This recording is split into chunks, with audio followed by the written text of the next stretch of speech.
जय सद्गुरू सगळ्यांना. मी आहे स्नेहा. मी माझ्या चॅनलवर तुमचं स्वागत करीत आहे. आज आपण पाहणार आहोत दाल तडका कसा द्यायचा तो. अगदी सोपी पद्धत आहे आणि मी माझ्या पद्धतीमध्ये तुम्हाला दाखवणार आहे. झटपट बनणारी ही रेसिपी आहे. रेसिपी जर आवडली असेल तर सबस्क्राईब नक्की करा, म्हणजे माझे जे काही रेसिपीचे व्हिडिओ असतील ते नोटिफिकेशनच्याद्वारे तुम्हाला मिळतील. चला मग पाहूया आपण दाल तडका कसा बनवायचा तो.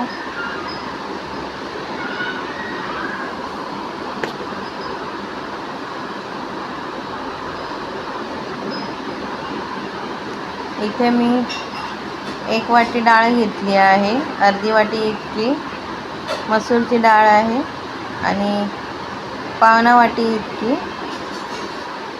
तुरीची डाळ आहे. पण ह्या छोट्या छोट्या वाट्या आहेत. आता मी ह्याला धुवून घेणार आहे. डाळीला धुवून घेतलेलं आहे आणि आता आपण आपल्याला लागतं आहे तेवढंच कुकरला पाणी टाकलेलं आहे. मी याच्यामध्ये मी हळद आणि मीठ टाकणार आहे. आपल्याला जर हवं असेल तर आपण उकडवताना ह्याच्यामध्ये टॉमॅटो वगैरे टाकू शकता, पण मी टॉमॅटो आता टाकत नाही, कारण आपल्याला टॉमॅटो हे फोडणी देताना घालायचं आहे, म्हणून मी आता काहीच टाकलेलं नाही. इथे आपली डाळ ही उकडून मोकळी झालेली आहे. 3 शिट्यामध्ये मी उकडून घेतलेली आहे डाळीला तडका देण्यासाठी मी इथे एक पॅन घेतलेला आहे. त्याच्यात तेल घेतलं. 1 छोटा चमचा इतका जिरं टाकलेलं आहे. 2 बारीक कांदे चिरून घेतलेले आहे. आपण ह्याला कांद्याला तेलामध्ये परतवणार आहोत, चांगलं त्याचा लालपणा येईपर्यंत.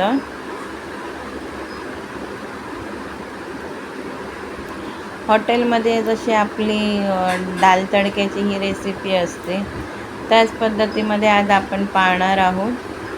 कारण घरातमध्ये आपण पातळ डाळ बनवतो, दाल तडक्याला ही डाळ आपली थोडीशी घट्ट असते. इथे मी 4 ते 5 अशा लसणाच्या पाकळ्या ठेचून घेतलेल्या होत्या. आता आपण याच्यामध्ये 3 ते 4 अशा लाल तिखट मिरच्या घेणार आहोत, सुक्या मिरच्या. चांगल्या ह्याला आता आपण परतू द्यायचं आहे. परतून झाल्यावरती आपल्याला याच्यामध्ये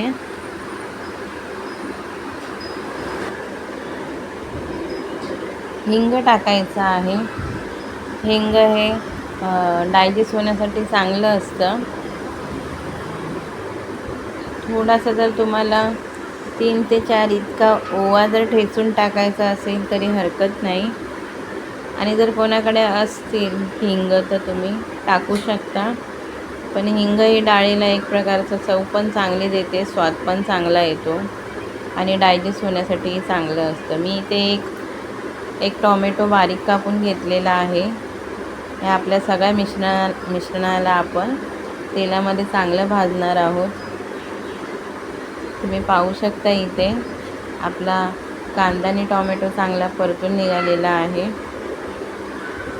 इथे मी 2 हिरव्या मिरच्या टाकलेल्या आहेत. तुम्हाला मिरच्या नसेल हव्या तर तुम्ही स्किप करू शकता, कारण याच्यानंतरही आपल्याला मसाले भरपूर पडणार आहे. काही जणांना तिखट जर नसेल हवं तर तुम्ही स्किप करू शकता. चांगलं आपलं हे मिश्रण आता परतून निघालेलं आहे. ह्याच्यात मी कलर येण्यासाठी कोथिंबीर टाकलेली आहे. कोथिंबीर ही जर तेलामध्ये फ्राय झाली की जी आपल्या डाळीला जी तर्री येते वरती, त्या तर्रीमध्ये ही जी कोथिंबीर फ्राय केलेली असते ही तरंगलेली दिसते. छान दिसतात कोथिंबीर तेलामध्ये फ्राय केल्यानंतर. आणि ती छोट्या छोट्या ज्या कोथिंबीर असतात त्याही आपल्या तेलामध्ये वर अशा उठून दिसतात.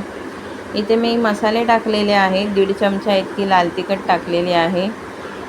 1 चमचा हळद टाकली, 1 चमचा धनी पावडर, 1 चमचा गरम मसाला टाकलेला आहे. मसाल्यांनाही आपल्याला आता चांगलं भाजून घ्यायचं आहे. तेल जर कमी पडत असेल तर तुम्ही तेल टाकू शकता. जर कोणाला कमी ऑइल हवा असेल तर तुम्ही स्किप करू शकता. चांगलं आपल्या ह्या मसाल्यांना आपल्याला तेलामध्ये चांगलं भाजून घ्यायचं आहे. मी माझ्या आधीच्याही व्हिडिओमध्ये तुम्हाला सांगितलेलं होतं की मसाले हे चांगले आपले तेलामध्ये परतून भाजून घेतले पाहिजेत, कारण त्याच्याशिवाय आपल्या भाजीला या कालवणाला चव लागत नाही चांगली. इथे मसाला परतवलेला आहे. आता आपली जी काय डाळ आपण शिजवलेली होती ती डाळ आता टाकणार आहे. ही डाळ मी मिनिमम 3 ते 4 माणसांपुरती घेतलेली. 1 वाटीची डाळ, छोट्या 1 वाट्या होत्या. त्याच्यात तुरीची डाळ जास्त घेतलेली आणि मसूरची डाळ कमी घेतलेली. जर तुम्हाला दोन्ही प्रमाणात समान घ्यायचं असेल तरी तुम्ही घेऊ शकता. डाळींचे पण प्रकार वेगवेगळे आहेत. कोणाला मसूरच्या डाळीऐवजी मुगाची डाळ कोण टाकतं. जर आपल्याला हवी असेल तर तुम्ही तसं डाळी चेंज करू शकता. पण मसूरच्या डाळीने हा एक प्रकारचा घट्टपणा येतो डाळीला. पाहू शकता तुम्ही, चांगली आपली ही डाळीला तडका लागलेला आहे. चवीनुसार मी मीठ टाकलेलं आहे. आपली जी डाळीला वर तर्री आहे, ही तर्री आता सुटायला लागलेली आहे. तुम्ही पाहू शकता, जी आपण कोथिंबीर तेलामध्ये फ्राय केलेली होती ती बघा कशी वर दिसते तरीमध्ये.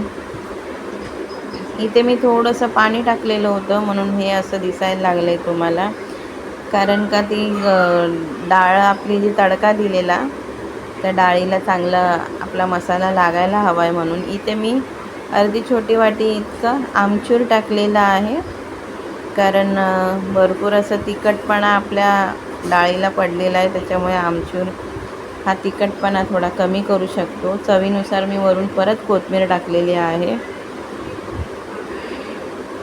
मी माझ्या पद्धतीमध्ये ही तुम्हाला मी डाळ दाखवत आहे. जर कोणाला काही प्रश्न असेल तर तुम्ही कमेंटमध्ये सांगू शकता मला. पाहू शकता इथे आपली डाळ ही रेडी झालेली आहे. जर तुम्हाला मसाल्यांमध्ये मसाले कमी हवे असतील तर मसाले कमी करू शकता तुम्ही. इथे मी फ्रेश क्रीम घेतलेली आहे. फ्रेश क्रीम ह्याच्यासाठी कारण आपले मसालेही भरपूर पडलेले आहेत. डाळीला हा तिखटपणा पण जास्त असू शकतो, त्याच्यामुळे फ्रेश क्रीम घेतलेली आहे. जर तुम्हाला फ्रेश क्रीम नसेल आवडत तर तुम्ही स्किप करू शकता. त्याच्या जागी तुम्ही तूप टाका, नाहीतर अमूल बटरची ट्यूब टाका. त्याच्याने आपला तिखटपणा कमी होऊ शकतो. एक प्रकारच्या आपल्या डाळीला तरी येऊ शकते वरती. काही जण तरीही खूप टाकतात, खूप काढतात वरती, पण खाताना काय होतं त्या तरीचा ठसका लागू शकतो आपल्याला. त्याच्यामुळे तरीही जास्त आपल्या डाळीला देऊ नका. इथे मी ही गॅस बंद केलेली आहे आता. आणि आता फक्त माझ्या मुलीच्या फरमाईशमुळे मी तिला डाळीमध्ये चीज आवडतं म्हणून मी चीज हा वरून टाकलेला आहे. तुम्ही स्किप करू शकता, कारण हे माझ्या मुलीसाठी मी इथे टाकलेलं होतं. जे आपले सँडविचचे स्क्वेअरमध्ये मिळतात चीज, ते अवेलेबल होते घरी माझ्या, म्हणून मी हे टाकलेले आहेत. नाही तर हे दुसरे ट्यूबमध्ये अमूलचे चीज मिळतात, ते किसूनही तुम्ही टाकू शकता. पण माझ्याकडे अवेलेबल होते म्हणून मी हे टाकलेले आहेत आणि माझ्या मुलीसाठी टाकलेले आहेत. तुम्ही स्किप करू शकता. आता ह्याला आपण मिक्स करून घेणार आहोत, कारण आपली डाळ आधीच गरम आहे आणि हे चीज ह्याच्यामध्ये वितळून जाणार. पाहू शकता हॉटेलसारखी ही आपली घट्ट अशी दाल तडका तयार झालेला आहे. खूप छान अशी रेसिपी बनलेली होती. माझ्या पद्धतीत मी दाखवली आहे. करून पहा आणि मला कमेंटमध्ये नक्की सांगा. जर कोणाला काही प्रश्न विचारायचे असेल तर नक्की कमेंटमध्ये सांगा मला. रेसिपी आवडली असेल तर सबस्क्राईब नक्की करा. पाहू शकता तुम्ही, घरातल्या घरात जर पाहुणी वगैरे आली तरी आपण ही साधी रेसिपी झटपट अशी बनवू शकतो. जर रेसिपी आवडली असेल तर सबस्क्राईब नक्की करा. भेटूया पुढच्या व्हिडिओला. जय सद्गुरू.